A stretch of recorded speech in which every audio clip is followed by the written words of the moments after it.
Headlines नंतर या बुलेटिनमध्ये आपलं स्वागत आहे। बुलेटिनच्या सुरुवातीलाच एक मोठी बातमी पाहूयात। मुख्यमंत्री देवेंद्र फडणवीस हे पुन्हा एकदा दिल्ली दौऱ्यावरती गेलेले आहेत। भाजपच्या राष्ट्रीय अध्यक्ष नितीन नवीन यांची भेट ही मुख्यमंत्री देवेंद्र फडणवीस यांनी घेतलेली आहे। अगदी काहीच दिवसांपूर्वी मुख्यमंत्री देवेंद्र फडणवीस यांचा दिल्ली दौरा हा पार पडलेला होता आणि त्यानंतर पुन्हा एकदा मुख्यमंत्री देवेंद्र फडणवीस हे दिल्ली दौऱ्यावरती गेलेले आहेत आणि यावेळी त्यांनी भाजपचे राष्ट्रीय अध्यक्ष नितीन नवीन यांची भेट घेतलेली आहे। गेल्यावेळी गृहमंत्री अमित शहा यांची भेट ही मुख्यमंत्री फडणवीसांनी घेतलेली होती, तर याच आठवड्यामध्ये दुसरा असा मुख्यमंत्र्यांचा हा दिल्ली दौरा आहे आणि यावेळी भाजपचे राष्ट्रीय अध्यक्ष नितीन नवीन यांची मुख्यमंत्री फडणवीसांनी भेट घेतलेली आहे। त्यामुळे या भेटीमध्ये नेमकी काय चर्चा झालेली आहे या संदर्भातले अधिकचे तपशील हे लवकरच हाती येतील, परंतु हा याच आठवड्यातला दुसरा असा मुख्यमंत्र्यांचा दौरा ठरलेला आहे।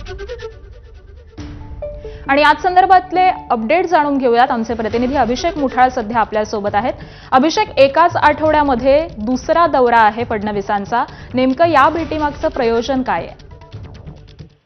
मुख्यमंत्री देवेंद्र फडणवीस हे दिल्ली दौऱ्यावर आपल्याला काल पाहायला मिळाले। एका वृत्तवाहिनीच्या कार्यक्रमासाठी मुख्यमंत्री हे दिल्ली दौऱ्यावर होते।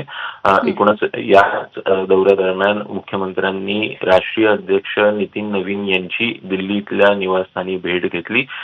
एकूणच ही सदिच्छा भेट असल्याचं कळतं आहे। या अगोदर जर पाहायचं तर जेव्हा कमान नितीन नवीन यांनी आपल्या हाती घेतलेली होती तेव्हा मुख्यमंत्री हे दावोस दौऱ्यावर होते आणि जेव्हा दिल्ली दौरा आपल्याला होताना पाहायला मिळालेला होता तो गोपनीय होता आणि त्यावेळी देखील नितीन नवीन हे बिहारच्या दौऱ्यावर होते आणि त्यावेळी भेट होऊ शकलेली नव्हती आणि त्यामुळे आज ही भेट आपल्याला होताना पाहायला मिळते आहे।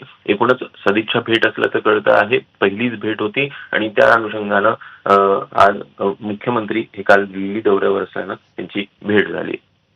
ठीक आहे, धन्यवाद अभिषेक या सविस्तर माहितीसाठी।